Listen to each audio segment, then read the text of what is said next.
নমস্কার। প্রাণারামের মাধ্যমে সম্প্রচারিত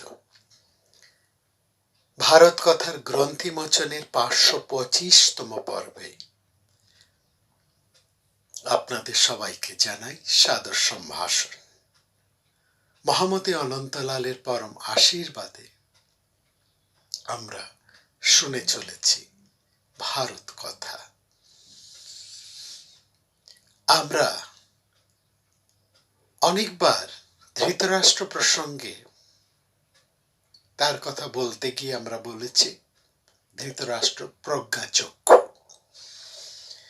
প্রজ্ঞাচক্ষু মানে যার জ্ঞান আছে, যার দৃষ্টি আছে, দূরদৃষ্টি আছে, যার প্রজ্ঞা সম্পন্ন দৃষ্টি যার আছে তাকে বলা হয় প্রজ্ঞাচক্ষু। যিনি অনেক দূরের জিনিস, ভবিতব্য ভালো করে বোঝেন। বস্তুত মহাভারত নিয়ে যখন আমরা মহামতি অনন্তলালের কাছে পড়াশুনো করছি, তার কাছে পাঠ নিচ্ছি, এই শব্দটাতে আমাদের খুব একটা কেমন যেন সংশয় জাগত। আমরা একটু অসহিষ্ণু হয়ে পড়তাম। আমরা বলতাম কি করে মহাভারত ধৃতরাষ্ট্রকে প্রজ্ঞাচক্ষু বলছেন? তার কোনো প্রজ্ঞার লক্ষণ তো আমরা তার জীবন যাপনে, জীবন চর্যায়, তার কাজের মধ্যে দিয়ে তো কোথাও আমরা দেখতে পাচ্ছি না। তবু বারবার মহাভারত তাকে প্রজ্ঞাচক্ষু বলছেন কেন? স্বয়ং ব্যাস যাকে প্রজ্ঞাচক্ষু বলেছেন তাকে তো আমরা উড়িয়েও দিতে পারি না। আবার এই কথার পেছনে যে যুক্তি আছে সেটাও আমরা উপলব্ধি করতে পারছি না। এরকম ভাবে আরেকটি বিশেষণ, যে গান্ধারী ধর্মদর্শিনী, ধর্মশীলা গান্ধারী, এখানেও আমাদের প্রবল আপত্তি ছিল। আমরা বুঝে উঠতে পারতাম না গান্ধারীকে কেন মহামতি ব্যাস ধর্মশীলা বলেছে। কোথায় কুন্তিকে তো বলেননি। তাহলে এই তাৎপর্যটা কোথায়, এটা আমরা বুঝতে পারতাম না। আমরা ঠাকুর মশাইকে, মহামতি অনন্তলালকে আমরা বারবার জিজ্ঞেস করতাম। ইনি স্মিত হাসতে, স্মিত হাস্যে শুধু বলতেন এগিয়ে যান। নিজে কখনোই, কিন্তু এটা ঠিক, তার পাঠ দানের রীতিটাই ছিল সম্পূর্ণ আলাদা। তিনি কখনোই আমাদেরকে হাত ধরে কোনো জিনিসটা গিলিয়ে দেননি, তৈরি করে দেননি, যে বা বলেননি যে এইটাই হচ্ছে এই যুক্তি, বা এটাই হচ্ছে এর তাৎপর্য, বা এটাই হচ্ছে এর মূল বক্তব্য। এরকম কথা তিনি কখনো বলেন। তিনি আমাদের সঙ্গে মহাভারত পাঠ করতেন, আর একটু আলোচনা করতেন, সবার মন্তব্য শুনতেন, খুব বিশেষ ক্ষেত্র ছাড়া তিনি কোনো মন্তব্য করতেন না। তিনি চারপাশ থেকে নানান উপাদান আমাদের সামনে তুলে ধরতেন, কিন্তু তাৎপর্য ব্যাখ্যা তিনি কোনোদিন করেননি। বলেননি এটার এই তাৎপর্য, এইরকম করে তিনি কখনো বলেন। তিনি একটা বিষয়ের সাথে সম্পৃক্ত নানান বিষয়, নানান উপাদান, নানান তথ্য নানান জায়গা থেকে, তার স্মৃতি ভাণ্ডার থেকে অবলীলাক্রমে তিনি আমাদের সামনে মেলে ধরতেন। আমাদের কাজ ছিল সেই তথ্য এবং উপাদানগুলোর থেকে মহাভারতীয় ঘটনাটাকে বিশ্লেষণ করা। আমরা আমাদের সেই সময়ের বুদ্ধি জ্ঞান অনুসারে বিশ্লেষণ করতাম। তিনি কিন্তু এতটুকু অসহিষ্ণু হতেন না, মন দিয়ে সবার কথা শুনতেন। যেখানে সঠিক জায়গায় আমরা পৌঁছতে পারতাম না, তিনি কিন্তু এগোতেন না।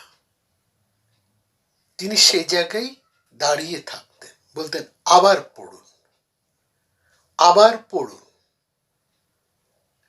আরেকবার ভাবুন। এই কিন্তু কি যে সেই মূল সত্য তিনি তা জানতেন, কিন্তু তিনি আমাদের মধ্যে থেকেই তা বের করতেন। এবং অনেক সময় আমরা দেখেছি, যখন আমরা নতুন কিছু দৃষ্টান্ত, নতুন কোনো ভাবনা, নতুন কোনো চিন্তা, নতুন কোনো তাৎপর্য যদি আমাদের মধ্যে থেকে কশ্চিৎ বেরিয়ে আসতো, তিনি একেবারে আত্মহারা হয়ে যেতেন। ঠিক এরকম ভাবে এই দুটি ক্ষেত্রে কোনো দিনই তিনি আমাদেরকে বলেননি, ব্যাখ্যা করে দেননি কেন ধৃতরাষ্ট্র প্রজ্ঞাচক্ষু কিংবা কেন গান্ধারী ধর্মশীলা, নিত্য ধর্মশীলা। ওটা আমাদেরকে খুঁজতে হয়েছে। অর্থাৎ তিনি শুধু উস্কে দিতেন আর তারপর দেখতেন আমাদের ছটফটানি। যাই হোক, এই যে প্রথম প্রশ্নটা, ধৃতরাষ্ট্র প্রজ্ঞাচক্ষু, এটা আমরা আস্তে আস্তে বুঝতে আরম্ভ করি যখন মহাভারতের মধ্যে থেকে আমরা গভীর থেকে গভীরতর ভাবে প্রবেশ করছি।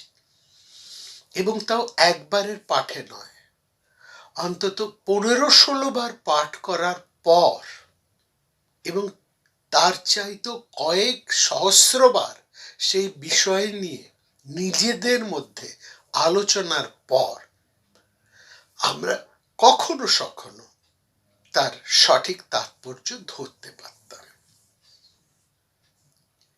এবং যখন আমরা ধরতে পারতাম সঠিক শ্রদ্ধায় জায়গাটা, একটা অনির্বচনীয় আনন্দে তার মুখ ভরে উঠত। শিশুর মতন আত্মহারা হাসি দিয়ে তিনি তার আনন্দ প্রকাশ করতেন। তো এই যে প্রজ্ঞাচক্ষু, এইটা কেন আমরা আজকে সেটা একটুখানি আলোচনা করার চেষ্টা করব। আমরা উদ্যোগ পর্বে আছি। বিলাপনী ধৃতরাষ্ট্রের কথাবার্তা শুনছি।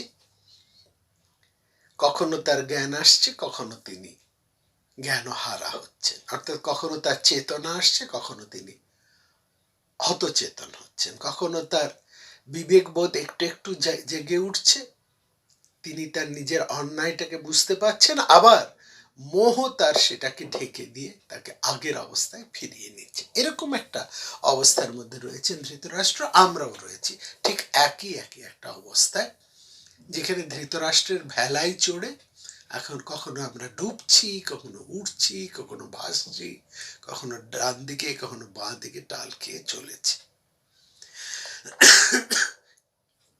এইখানে দেখুন, এত কিছু কথা বলতে বলতে ধৃতরাষ্ট্র একটা ক্ষুদ্র শোক মোহে আচ্ছন্ন হয়ে আছেন এবং তিনি বলছেন যে আমি কি করি, কোথায় যাই, সামনের এই বিপদ আমি কিভাবে প্রতিকার করি। এরকম একটা অবস্থার মধ্যে হঠাৎ আমরা ধৃতরাষ্ট্রের মুখ থেকে কিছু কথা শুনলাম। এই কথাগুলোকে আমাদের ভালো করে লক্ষ্য করতে হবে। এখানে সামগ্রিক যে কথাগুলো তিনি বলছেন, এই অধ্যায়টাকে অর্জুনকে সম্বোধন করে, অর্জুন এর কথা চিন্তা করে, এতক্ষণ তিনি ভীমের কথা ভেবে ভীষণ ভয় আকুল হয়ে উঠেছেন, এবার অর্জুনের কথা বলে ধৃতরাষ্ট্র বলছেন যে যিনি কখনো একবারের জন্য মিথ্যে কথা বলেননি,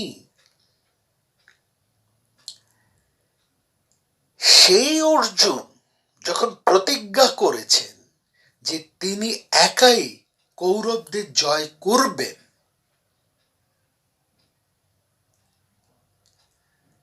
তখন যুধিষ্ঠিরের অবশ্যই ত্রিভুবনের রাজত্ব পাবে। এখানে যিনি কখনোই মিথ্যে কথা বলেন না, এই কথা বলার তাৎপর্য হচ্ছে এটাই, অর্জুন যা প্রতিজ্ঞা করেন তাই তিনি রক্ষা করেন। এবং সেই অর্জুন যিনি বৃথা প্রতিজ্ঞা করেন না, তিনি যখন বলেছেন আমি একাই কৌরবদেরকে জয় করব, তাহলে ধৃতরাষ্ট্রে ত্রিলোক বিধাতা হবার কে আটকায়, এটাই হচ্ছে তার বলার কথা। এবং সেখানে তিনি অর্জুনের বিভিন্ন গুণাবলীর কথা বলতে গিয়ে এমন তিনটি উইনিং ফ্যাক্টরস পাণ্ডবদের বললেন, যেটা ধৃতরাষ্ট্রের প্রজ্ঞাচক্ষুর পরিচয়। তিনি তিনটি কারণ, তিনটি উইনিং ফ্যাক্টর বলছেন যে এই তিনটি কারণে পাণ্ডবেরা জিতবে, কৌরবেরা হারবে। তুলনামূলক শক্তিতে, সৈন্য শক্তিতে, তুলনামূলক সৈন্য শক্তিতে, সামরিক শক্তিতে কৌরবেরা বলীয়ান হলেও এই তিনটি কারণে পাণ্ডবেরা কৌরবদের তুলনায় সৈন্য শক্তিতে কম হলেও তারাই জিতবে। কি সেই তিনটি কারণ?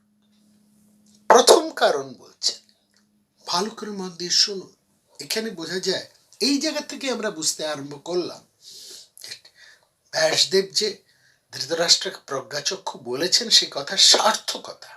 হ্যাঁ, মোহ তার প্রজ্ঞাকে ঢেকে দেয়, মোহমেঘ, কিন্তু তার যে একটা প্রজ্ঞা আছে, মাঝে মাঝে মেঘ কাটিয়ে তার দীপ্ত সূর্যের মতন উদ্ভাসিত হয়ে ওঠে, এটা আমরা বুঝতে পারি পরিষ্কার ভাবেই আমরা এটা বুঝতে পারি। এবং ঠিক এই পর্যায়ে এই তিনটি ক্ষেত্রে আমরা সেটাকে ভীষণ ভাবে লক্ষ্য করছি। এবং এখানেই ধৃতরাষ্ট্রের প্রজ্ঞাচক্ষু সার্থকতা। আর অনেক জায়গায় উদাহরণ আছে, আমরা আরো অসংখ্য উদাহরণ এখন দেখাতে পারি যে ধৃতরাষ্ট্রের রাজনৈতিক প্রজ্ঞা কতটা। এখন আমরা মাত্র এই তিনটে মূল উইনিং ফ্যাক্টরস ধৃতরাষ্ট্রের মতে, প্রজ্ঞাচক্ষু ধৃতরাষ্ট্রের মতে পাণ্ডবদের জয়ী হবার তিনটি মূল কারণ এক এক করে আমরা এই পর্বে আলোচনা করছি। প্রথম কারণ তিনি বলছেন, সঞ্জয়কে বলছেন, সঞ্জয়, একই ধরনের সমান স্বভাব এবং সমান চরিত্র, দুটো শব্দকে লক্ষ্য করুন, সমান স্বভাব এবং চরিত্র দুটোকে আলাদা করছেন ধৃতরাষ্ট্র।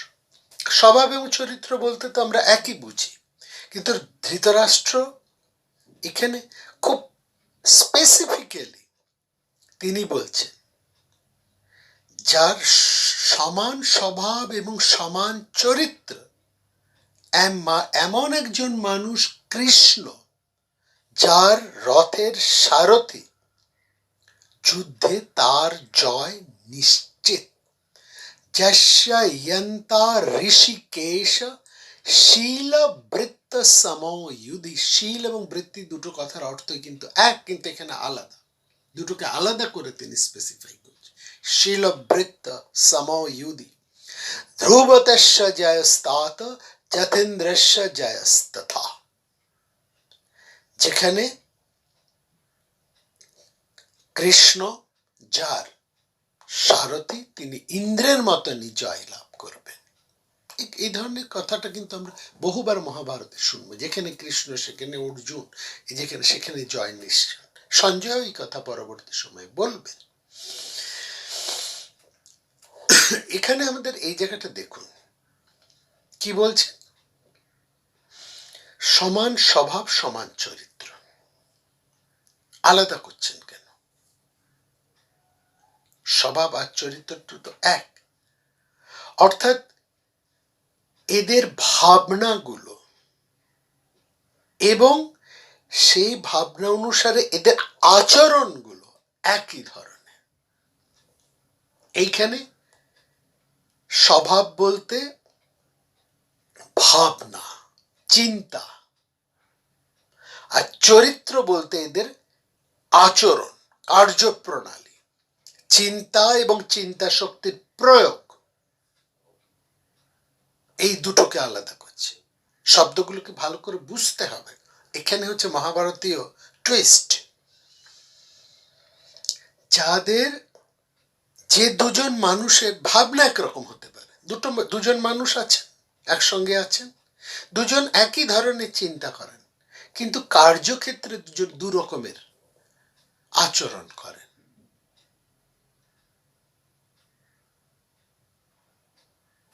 তাহলে কিন্তু তার পক্ষে কোনো একটা বিষয়ে সার্থকতা পাওয়া সহজ নয়।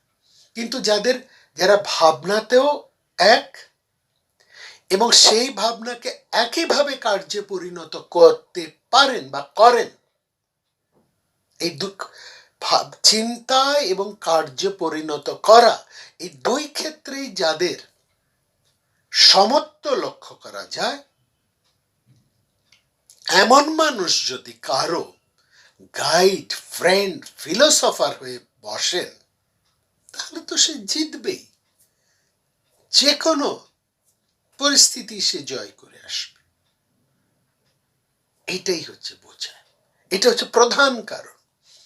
এবং শুধু এখানে নয়, তিনি এর সঙ্গে আরেকটু জুড়িয়ে দিলেন। এই কথার সঙ্গে তিনি আরেকটা যুক্ত করছেন। এটা তো আছেই, শুধু সমান স্বভাব এবং সমান চরিত্র নয়, তার সঙ্গে আরো তিনটি কারণ তিনি দিচ্ছেন। অর্থাৎ প্রধান কারণের মধ্যে 5টা ফ্যাক্টরস। প্রথম পয়েন্টে 5টা ফ্যাক্টরস। প্রথম দুটো ফ্যাক্টর আমরা বললাম। একটা হচ্ছে তাদের চিন্তা, সমান চিন্তা সমান কার্যানি। তাদের চিন্তা, শীল এবং বৃত্তি দুটোই এক। এই হচ্ছে প্রথম দুটো। তিনটে কি? তারপরে বলছেন কৃষ্ণ অর্জুন মিলিত যুদ্ধ শক্তি ক্ষমতা, তাদের চিন্তা ভাবনা থেকে তাদের দুজনের মিলিত যুদ্ধ ক্ষমতা। অর্থাৎ অর্জুনের ধনুক গান্ডীব, তার যুদ্ধ ক্ষমতা, এবং কৃষ্ণের সারথ্য। সারথী বলতে তিনি শুধু ঘোড়া চালাচ্ছেন না। আমরা আগে বলেছি, আগে বহু পর্বে আমরা আলোচনা করেছি যে এক যুদ্ধে একজন সারথীর গুরুত্ব কতখানি। সারথী দুর্বল হলে বড় যোদ্ধাও কিন্তু যুদ্ধে হেরে যান। আর সারথী যদি দক্ষ হয়, তাহলে অনেক কঠিন যোদ্ধা অনায়াসে জিতে আসতে পারে। এই যুদ্ধ জেতাটা নির্ভর করে সারথীর উপরে। জীবন রথের সারথী, দাঁড়াও দাঁড়াও হে। তো কৃষ্ণের মতন সারথী, উনি শুধু রথ চালাচ্ছেন না, তিনি হচ্ছেন অর্জুনের প্রজ্ঞা, বুদ্ধি, মাস্টার মাইন্ড, পরিকল্পনা, সবকিছু দিক নির্দেশ সবটাই তিনি করছেন। তিনি শুধু অস্ত্রটা ধারণ করছেন, অস্ত্র প্রয়োগটা করছেন অর্জুন, কিন্তু কোথায়, কিভাবে, কোন সময়, কার উপরে, কোন দিক দিয়ে, কখন, কেন, সমস্ত কিছু পরিকল্পনা এবং প্রয়োগ ভাবনা সবটাই হচ্ছে শ্রীকৃষ্ণের। তো এইরকম যেখানে সারথী, তাহলে এই 5টা ফ্যাক্টর, একটা হচ্ছে সমান স্বভাব, সমান চরিত্র, অর্জুনের গান্ডীব যার হাতে, যে গান্ডীব মুহূর্তের মধ্যে যোজন যোজন অস্ত্র নিমেষে শত্রুর দিকে একেবারে সঠিক ভাবে প্রয়োগ করতে পারে, ক্ষেপণ করতে পারে। গান্ডীব হচ্ছে সেই শক্তি, সেই অস্ত্র যার থেকে প্রযোজিত অস্ত্র কখনোই লক্ষ্যভ্রষ্ট হয় না। আর অর্জুনের যুদ্ধ শক্তি, তার ক্ষিপ্রতা, তার বলবীর্যতা, এবং পঞ্চম হচ্ছে শ্রীকৃষ্ণের সারতা। এই পাঁচটা ফ্যাক্টর যেখানে একসাথে হয়েছে সেখানে জয় অনিবার্য। এটা হচ্ছে প্রথম উইনিং ফ্যাক্টর ধৃতরাষ্ট্রের মধ্যে। দ্বিতীয় উইনিং ফ্যাক্টর কি বলছেন? এবার দেখুন, শুধু এই পাঁচটাতেই হয় না, আরো কিছু দরকার হয়। সেগুলো কি বলছে? যারা যুদ্ধ করবেন তাদের কাছে এই পাঁচটা ফ্যাক্টর থাকলেও আরো কিছু কিছু জিনিস থাকতে হয়। বলছে পাণ্ডবেরা সবাই পরাক্রমশালী, প্রত্যেক পাণ্ডব ভাই পরাক্রমশালী, যুদ্ধ বীর, পরাক্রমী তারা।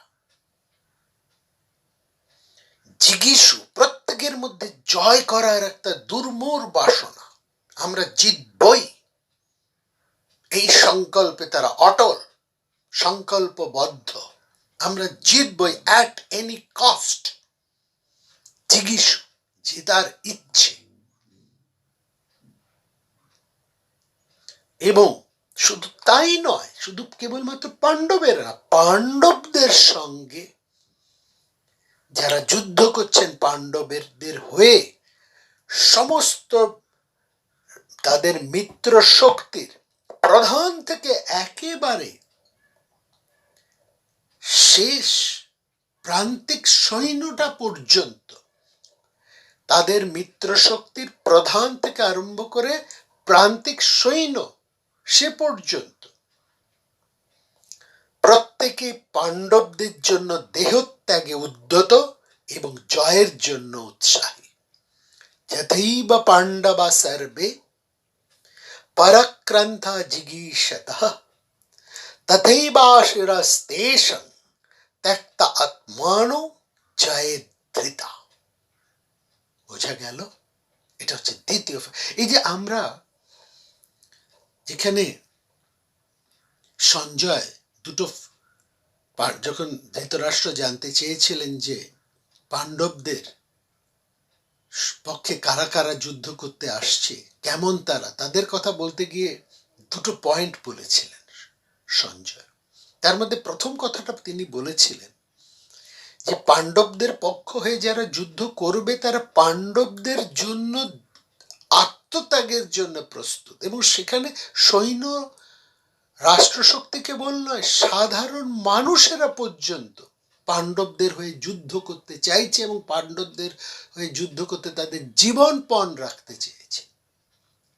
এইরকম যখন পরিস্থিতি হয়, এই ধরনের সুবিধে, এই ধরনের সাহায্য যে রাষ্ট্রশক্তি, যে রাজা পক্ষে থাকে, সে রাজার জয় অবশ্যম্ভাবী। সেই কথাটাকেই কিন্তু এখানে ধৃতরাষ্ট্র স্বীকার করছে। বলছে পাণ্ডবেরা প্রত্যেকে পরাক্রমশালী, জিগীষু, এবং তাদের সঙ্গে যারা যুদ্ধ করতে আসছে তারা পাণ্ডবদের জন্য প্রাণ ত্যাগ করতে রাজি, তারা প্রাণ বাজি লাগিয়ে জয়ের জন্য তারা উৎসাহ হয়ে উঠেছে। এটা হচ্ছে সেকেন্ড ইম্পর্টেন্ট পয়েন্ট, কেন পাণ্ডবেরা জয় করবে। তৃতীয় কারণ যেটা বলছে, শুধু কি এটা হলেই হয়? কেন প্রত্যেকে? এবার প্রশ্ন হচ্ছে কেন? কেন পাণ্ডবদের সহচর রাজারা, তাদের রাষ্ট্র মিত্র শক্তিরা এবং সাধারণ মানুষরা কেন পাণ্ডবদের জন্য আত্মত্যাগে প্রস্তুত? What is the reason behind it? কই দুর্যোধনের জন্য তো নয়। দুর্যোধন তো প্রচুর টাকা তার মন্ত্রী আমাত্যদেরকে দিচ্ছেন পক্ষভুক্ত করার জন্য, সৈন্যদের বেতন বাড়িয়ে দিয়েছেন, প্রজাদের অনেক সুযোগ সুবিধা করে দিয়েছেন। প্রচুর রাজকোষ এখন ধৃতরাষ্ট্রের হাতে, দুর্যোধনের হাতে, তার হাতে রাজকোষ। তিনি যথেচ্ছভাবে রাজকোষ বিলিয়ে সমস্ত লোকজনকে নিজের বশীভূত করতে চাইছেন। কিন্তু তার তুলনায় তো পাণ্ডবেরা দীন, তাদের কাছে অত শক্তি, সামর্থ্য, রাজকোষ কিছুই নেই। তাহলে কেন সাধারণ মানুষ পর্যন্ত, প্রত্যেকটা সৈন্য, প্রত্যেকটা মিত্র শক্তি পাণ্ডবদের জন্য নিজেদের প্রাণ ত্যাগ করতে প্রস্তুত? কেন? এই তৃতীয় এই কারণটা বলছেন তিনি। তৃতীয় নম্বর সে বলছে একজন রাজা কেমন হবে, কেমন রাজা হলে সেই রাজ্যের রাজ্যবাসীরা সেই রাজাকে হৃদয়েশ্বর করে রাখে, তার জন্য তাদের জীবন মরণ সবকিছু বাজি রাখতে তারা প্রস্তুত। কেমন রাজা হতে হবে তাকে, সেই কথাটা বলছে। এবার দেখুন এখানে যুধিষ্ঠিরের পরিচয়টা কি চমৎকার ভাবে ধৃতরাষ্ট্র দিচ্ছে। How is analysing the character of Yudhishthira, এইটা বোঝার। তিনি বলছেন অর্থাৎ একজন প্রকৃত রাজার কি কি গুণ হওয়া উচিত, এটাও আমরা এখানে বুঝতে পাবো। যুধিষ্ঠির হচ্ছেন একজন প্রকৃত অর্থে জনগণের প্রিয়তম রাজা, যিনি সত্যি জনগণের হৃদয় স্বরূপ, তাদের আহ্লাদ বর্ধক, তাদের নয়ন স্বরূপ। নয়ন আমরা বলেছি নেতা, রাজা হচ্ছে নেতা, যিনি টেনে নিয়ে যান। এই নেতৃত্ব শক্তি আছে, এবং সেই নি ধাতু থেকে নীতি এসছে, নেতা এসছে, নয়নও এসছে, দৃষ্টি। কি দৃষ্টি দিয়ে তিনি তার রাজ্যবাসীদেরকে দেখেন, এবং তার রাজ্যবাসীরা তাদের রাজাকে কোন দৃষ্টিতে দেখেন, এইখানে নয়নের তাৎপর্য। এবং সেই সঙ্গে যুধিষ্ঠিরের